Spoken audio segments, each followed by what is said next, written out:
Hi, everyone. It's lunchtime, and what a better time to talk about food, fertility food. I'm so grateful and thankful to Dr. Groll for being with me today. Thank you so much. I appreciate you taking time out to come and talk about food. Oh, absolutely. Thank you, Kristen, for having us on today. This is great. I want to share with everyone. I have to put my glasses on, but I printed out and I want to look in it. I just want to introduce you. So Dr. Jeremy Groll is an expert in reproductive endocrinology and fertility treatments. Fertility Food presents his groundbreaking, non-invasive, which is I love, nutritionally based method which increases ovulation, reduces miscarriage, and significantly improves your chances of successfully getting and staying pregnant. Yippee! I am so excited for this. Last week, I've had so many of my wonderful ladies experience things that we didn't hope for, and I just so grateful for your timing of sharing this with us. So congratulations, because it's the 10th year anniversary also. So congratulations. Thank you. It's crazy to think that was 10 years ago, but still more than ever relevant, as far as, helping folks in regulating the hormones, and whether people, can get pregnant on their own, or if they have conditions that need advanced treatment.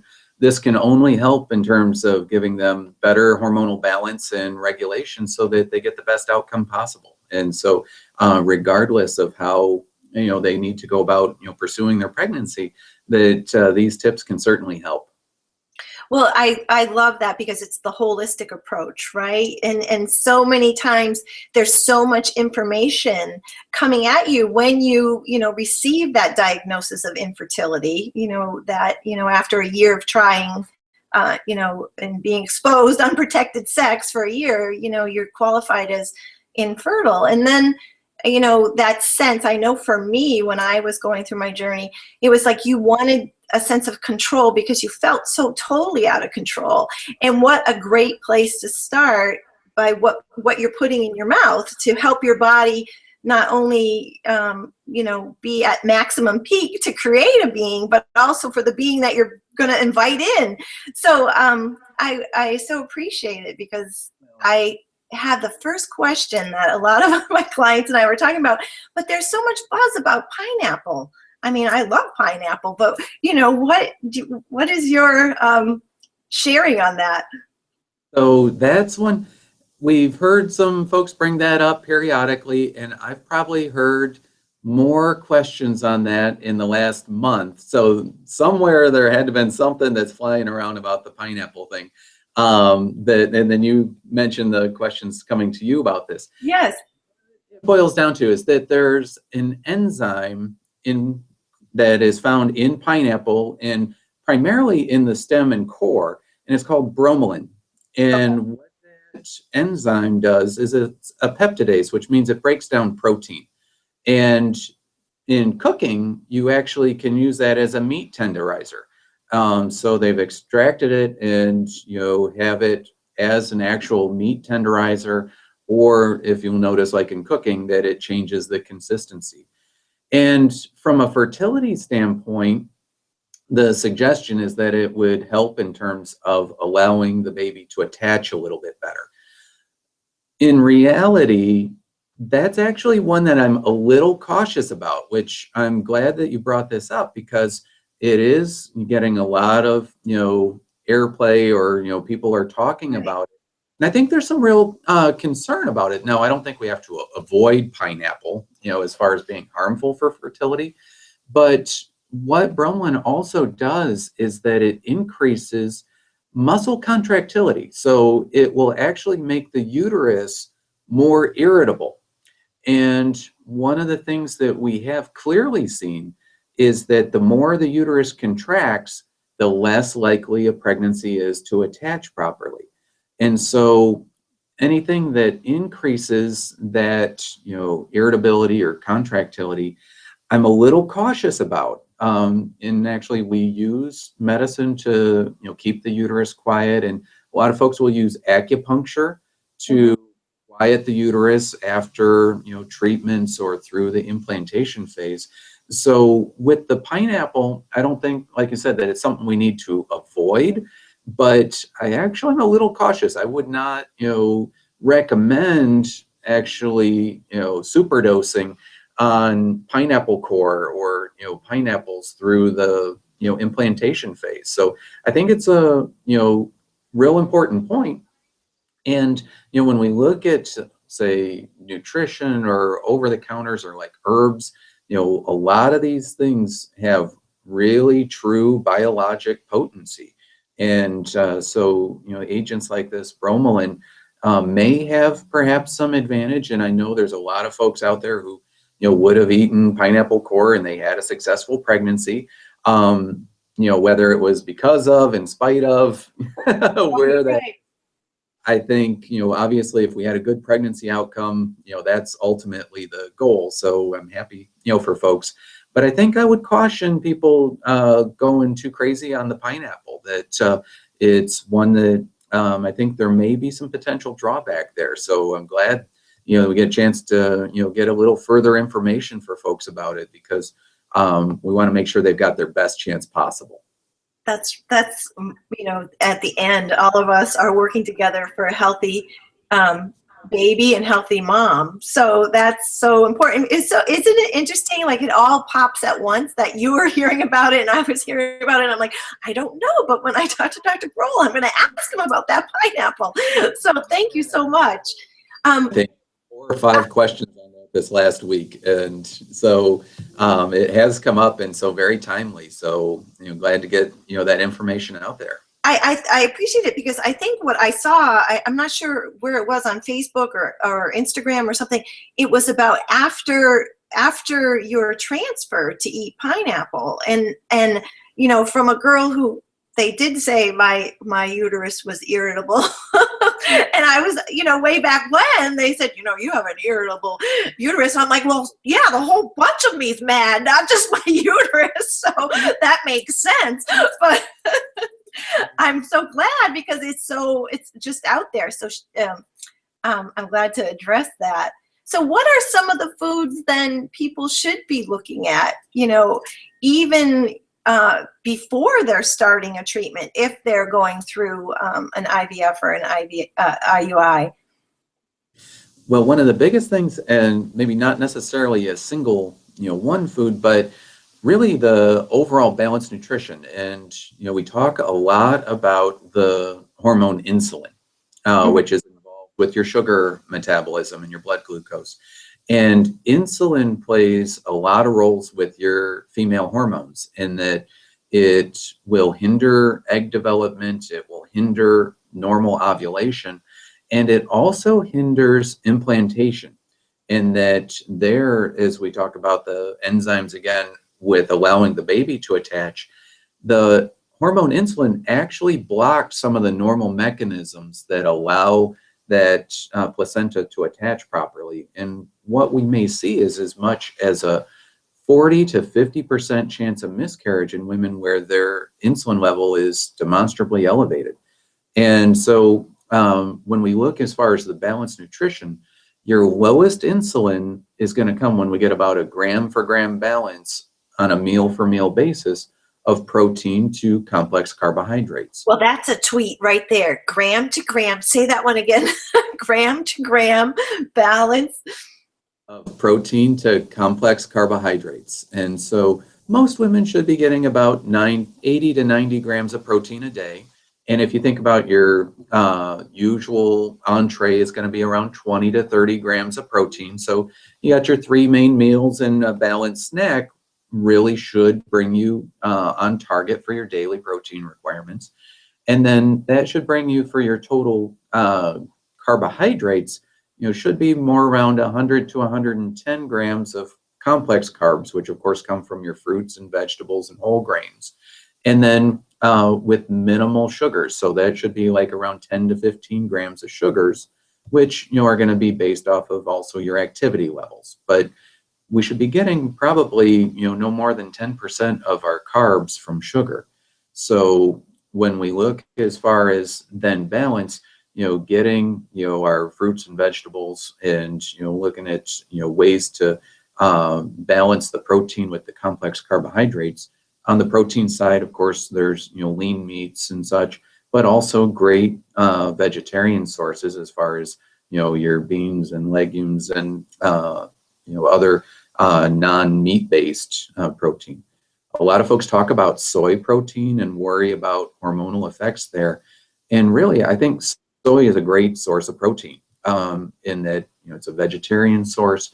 And when you look from fertility, perspective and, the hormone regulation, from the studies, you'd have to basically eat about 20 times your daily protein requirement in pure soy protein to generate any sort of a change on, the balance of the female hormones. So the concerns in terms of the phytoestrogens or, some of the effects that soy protein might have really are not, going to be a practical concern or, really in terms of most day-to-day consumption really be a problem. And it does give a great alternative for folks or a source in terms of, their proteins. And so, looking for, sustainable ways that you can get the protein. One real great tip too is to get, either from powders or from, the different protein supplements, shakes or, such bars. You don't have to live on those, but they make a great way to get some additional protein into your, daily diet. And simply even taking a scoop of protein powder, which is usually either 10 to 20 grams of protein, you mix that with some yogurt and some fresh fruit in a blender, and you've got, now a balanced smoothie with fresh, fruit and ample protein that makes a real quick, breakfast or snack or something that, creates a, nice bridge. So like I said, you don't need to necessarily live on any of these items, but rather you want to create your meal planning in a way that's going to work with your body's energy metabolism and be sustainable, eating the things that you like to eat, but doing so in combination or in a way that will regulate your body's hormones. And that's really the key of what we try to, teach folks in the book with the fertility foods and in my clinical counseling, so that that way, if I, tell you to go out and eat kale and, it can't stand kale, you're not going to eat a whole lot of it, but which is a great food, by the way, and one of our superfoods. But, you want to have it where people are able to sustain it long term and in combination. Right. So it becomes a habit of what you're eating. So talk a little bit about, the supplements. I know that, my son is 17 and turning 18 and my daughter's 12. So, I'm kind of the grandma of the IVF, but, the folic acid and the iron, I know that I had to be on iron supplement, which of course changed everything, not for a good way, and what you could do, through food to balance that and the supplements. Well, absolutely. And there's some great ones that I often recommend. One in particular, you mentioned the folic acid, which, basically a prenatal vitamin is a multivitamin that has extra folic acid and iron. That's what makes it a prenatal. There are a lot of people who do not process folic acid particularly well, and that there's 3 key enzymes in your body's metabolism to make it so your body can utilize it. And that there's a supplement called methylfolate, or there are many prenatal vitamins now that actually contain methylfolate as opposed to just the regular folic acid or folate. And that is what your body actually utilizes for the cellular function, and it helps on gene transcription and really along the overall metabolism. And so the methylfolate is a really good supplement, or if we have a prenatal vitamin that contains it, I highly recommend that. Another one that I think should pretty much be in the water is coenzyme Q10, or it's also called ubiquinol or ubiquinone. It's called that because it's in all your cells. It's ubiquitous. But what it is, it's a mitochondrial factor. And so mitochondria are the little power plants of your cells that convert glucose to energy. And so that is something that when you see people who have, a family history of insulin resistance or metabolic dysfunction, they actually contain fewer or less functioning mitochondria. And as we age, that your mitochondria deplete. And so the CoQ10 actually is what, part of that metabolism, and it's a cofactor that helps smooth that metabolism and promotes your cellular energy function. So it's good for your, sugar metabolism and regulating your insulin, but it's also been shown to help your egg quality. And so women taking CoQ10 actually have better functioning eggs and embryos when we look at it in IVF, and it helps the sperm motility. It's a energy factor, so it gives the sperm more energy to move, and they're basically homing missiles of DNA and mitochondria. So that there's been significant improvement in sperm motility with that. So it's good for your heart, it's good for your blood sugar, it's good for the sperm, it's good for the eggs, it's good for pretty much everything. So now I know why you want it in the water, because it's good for everything. Does it make your hair and nails grow? Because I remember that for the folic acid. I was like, wow. Just stay on them, it'll be good for your nails. So where do you find these things? Like if you're a brand newbie and listening to this, and not to overwhelm somebody, so where do you get that from? Your reproductive endocrinologist, or do you go to Whole Foods or CVS, or where do you find these? So like CoQ10 is pretty available everywhere. You can get it, like you said, at Whole Foods or such. They can get it at the grocery store, Kroger's, GNC, Vitamin Shop, any of your, main vitamin distributors are going to have CoQ10. It's usually found in the heart health section, so that they'll have it, if they haven't categorized. Methylfolate is a little harder to find. A lot of times what I would send folks to is the internet. And so either to, purchase it through, Amazon, or there are special websites. There's one called Methyl Pro that has, high quality methylfolate. There's also, from your physician, there's a prescription prenatal vitamin called Vitafol. That's V as in Victor, ITOFOL. So that is a prenatal vitamin that contains it, and is the one I prescribe most.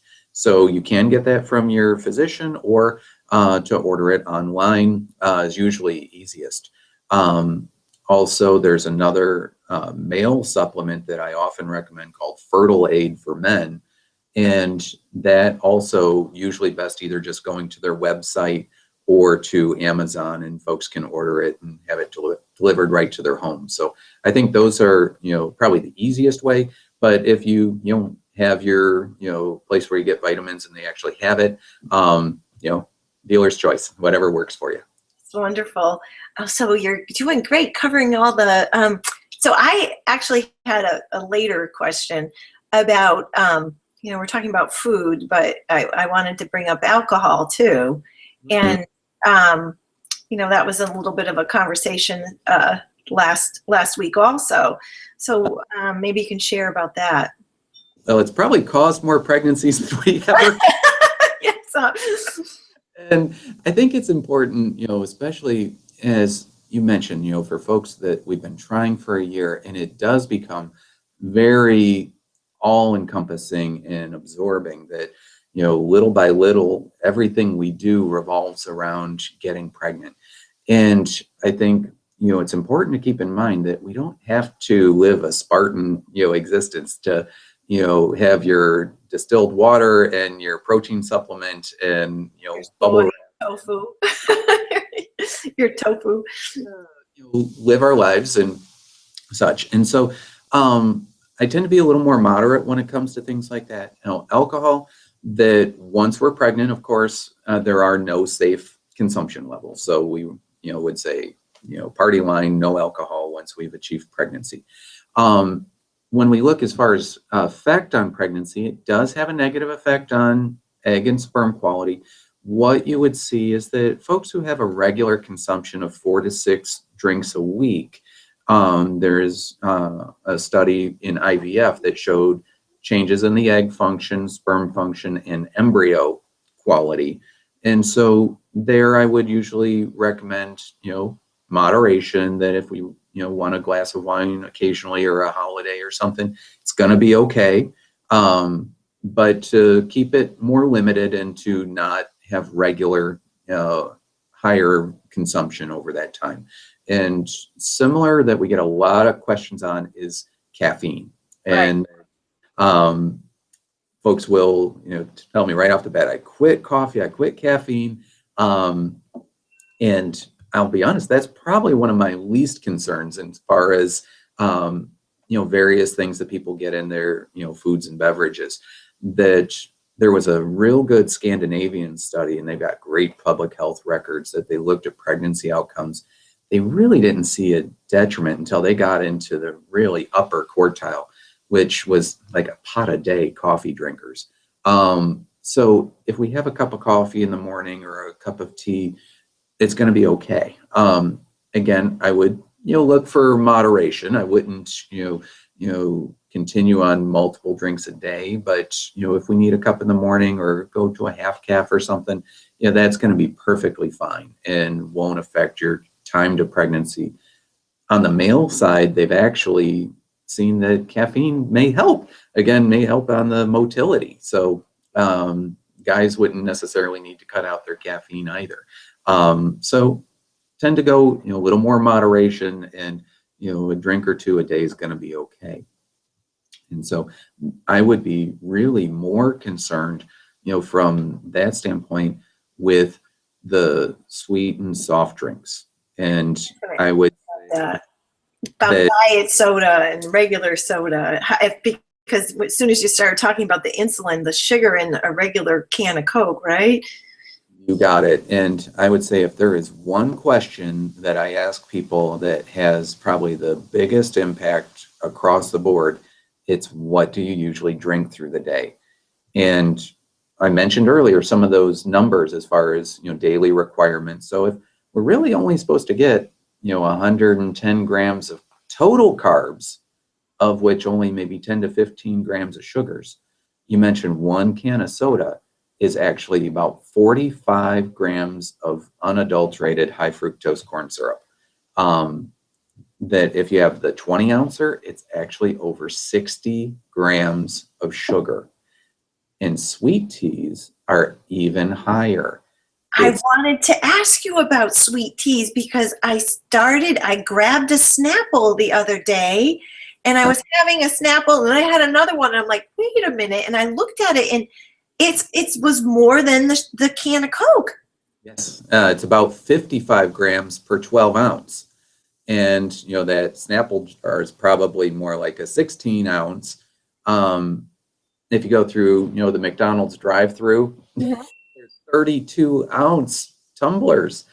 And so you could actually be getting about 150 grams of sugar in one large sweet tea fountain drink. That's over 50% of your daily requirement, not counting anything you eat all day. And we have folks who will drink a couple of those a day. It's just staggering how much sugar we can get in the soft drinks. And so people ask, about the diet sodas. Well, isn't the artificial sweetener worse? Yes and no. I'm not real fond. I wouldn't want you to go out and drink a 12-pack of Diet Coke either, because there's actually some folks who, from an insulin standpoint, actually artificial sweeteners generate the same amount of insulin response as sugar. So sorry about that. So does that mean when the body's breaking down, if it's artificial sugar or regular sugar, it still creates the same amount of insulin? There are. Sorry, somebody's calling in for the. I'm going to ignore it, but somebody's calling in to be on the Google Hangout with us. And no, it was a fascinating study. This was earlier in the year, and what they showed was that actually most of the people did not generate a response, but it was about 20% of the people with artificial sweeteners generated the same amount of insulin as they did with sugar, which was very contrary to what we used to think. And then, of course, with higher exposures with artificial sweeteners and a lot of the concerns there and the phosphates and things of that nature, I would say for most people, especially if we have a high soft drink consumption, you're going to be better off with a sugar-free alternative because you're just, pounding your body with sugar with the soft drinks. So ideally, would like to minimize, artificial sweeteners as well, but we really want to, get those extra sugar calories out of, your, metabolism.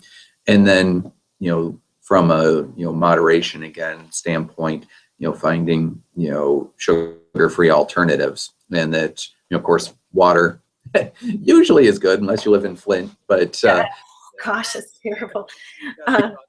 Water, but there, that's always going to be, a good choice for your beverages, and that to, just be mindful of what we're getting with those soft drinks. So can I ask you a question about if you're trying to wean yourself out, say you have this habit of having 2 or 3 Cokes a day, and now this is in your awareness and you're going to shift from not consuming that, is there a withdrawal symptoms, and what can you do, how does that affect the body if you go cold turkey of cutting it off of sugar?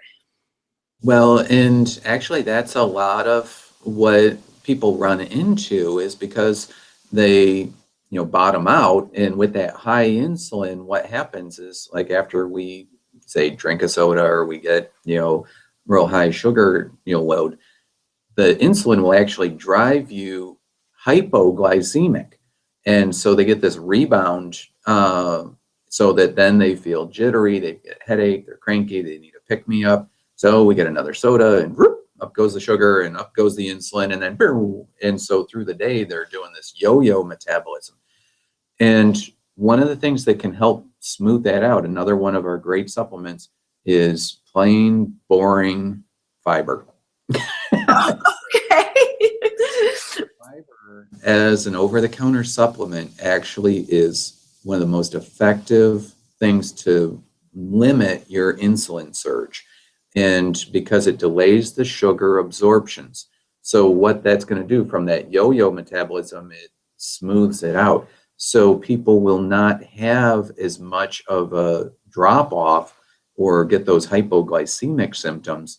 And I recommend the fiber with breakfast and dinner. And so that way it gets more of a sustained release of sugar into their bloodstream so they don't go through those swings, and it will actually help regulate some of those side effects or withdrawal symptoms. And I usually recommend Benefiber. It's easy, it's versatile. You can mix it in with things, or you can drink it as a its own drink, but gives you a lot of options with that. But again, it's dealer's choice. If you like a pill, take a FiberCon. You can get a bar, you can get whatever. But it would be a direct fiber supplement as opposed to what we could achieve with dietary fiber. That obviously is good, but I think the supplement is what would actually help in terms of delaying those sugar absorption and help on the metabolism. Right. Oh my gosh, that was a wealth of information, because that was, I had that question too about, you don't realize that you have a little iced tea. The iced tea could be speed because there's so much sugar in that one. So if you, pardon? I was going to say, if you've lived in the South, you've seen how people make it, and it's a pound of sugar goes into one of those Sun Tea gallon jars. It's nuts. It's like syrup. Crazy. So if you had to, if you had a woman presenting and coming, for your counsel, and she said, okay, I am drinking soda, and you would say, okay, well, let's kind of shift that or bring your awareness to that. Would you have her go through a period of time and then start a cycle, or is there benefits to waiting if you're detoxing your body? Because it feels to me like what you're saying is a detox, because if you add the fiber, your body will go back into balance. But that might be just a layman's way of understanding what you said. And so it depends, on the individual's preference and their own timetables and things, that you would see from the metabolic improvements. You usually are going to see that, in the 1 to 3 month time frame. And so definitely as we're, looking through an ovulation cycle, so from the time I see them to the time we start our next cycle, and then by the time they're ovulating and pregnant, it's going to be a couple of weeks anyway. And then into the early pregnancy, because these things help so much in terms of sustaining the pregnancy, we can start straight away. So the difference in terms of impact of time to pregnancy, when you look at someone, say, undergoing, treatment cycles, or, what their, treatment plan may be, that we don't necessarily have to wait for that to all kick in. As soon as we start doing this stuff, we're going to be getting, benefit, and we're going to be putting ourselves into a better position for pregnancy. But if somebody did want to take some time and try, naturally, if they now are aware of these changes and how it improves their metabolism, that's certainly, not a bad way to go either. And like from some of that miscarriage data, what we saw with the and lowering, that the one study design had a 3-month lead in, and they showed the reduction from 45% down to 15%. And so there, is some, benefit to having, a little time to get that ironed out. But I would say too, we wouldn't necessarily have to make somebody wait for, say, 3 months before we can, pursue a pregnancy. It's not prohibitive, but there, I think it depends on the individual circumstance and their preference, and how they want to go about. Because a lot of folks are going to be obviously very anxious to be pregnant, right. So I wouldn't put the governors on her like, no, you got to wait. But from that standpoint, it really, a lot of folks have different points that they're coming in for treatment or for evaluation, and so their philosophy, if they want to be more proactive or take a more natural approach, that it gives us a lot of options, and so that we can tailor it to that individual couple. That's wonderful, because I know the overriding emotional component of looking at yourself, making that decision to move forward is really the timing. That there's an urgency. There's that organic urgency in women who feel like if they're not in treatment, they're not doing something to be pregnant. But this is so important, what you're saying, that the changes that they're making dietarily will affect their pregnancy, which is common sense, but it's the sense of when you're doing this, you are doing something, even if you decide to wait to start a treatment cycle. Yeah, and I mean, it makes sense that, folks change what they eat for their heart health, for their blood pressure, for, all other, aspects of medicine. Makes sense that what we put into our bodies and how we, maintain our bodies is only going to, reflect our reproductive health as well.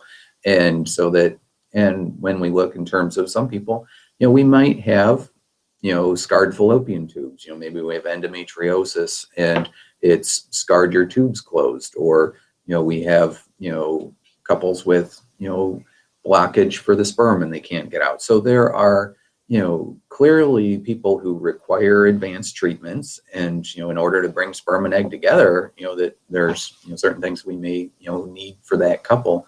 But regardless of, whether we need advanced treatments or if we want to try naturally or any combination in between, that this is only going to put yourself in a better position and in the best frame, from hormonally and from your body's, metabolism to sustain the healthy pregnancy and to maximize the egg quality. So it really does give sort of a universal type of, advantage.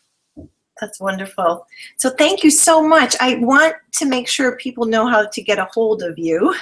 And I know that you have the clinic's name, but your book is on Amazon, so they could just Google your name and the title of the book, and you can find that on Amazon. But if someone wanted to reach out to you, what would be the best way to get a hold of you? So then we have our office number, which is at 937-458-5084. And our website is www.springcreekfertility.com, and that they can reach us through those links. And happy to welcome any questions in any way we can help. Thank you so much. And of course, the video will be posted on YouTube to rewatch or to share with others. And we'll have a link underneath the video to get a hold of, reach you. And we'll show the book again. So thank you so, so much. I so appreciate you answering those questions that we have. And we'll be sharing some more information via Twitter about what you presented. So thank you so much. Thank you, Kristen. Really appreciate the opportunity and hope information helps some folks. So take care now. I'm sure it did. Go have lunch.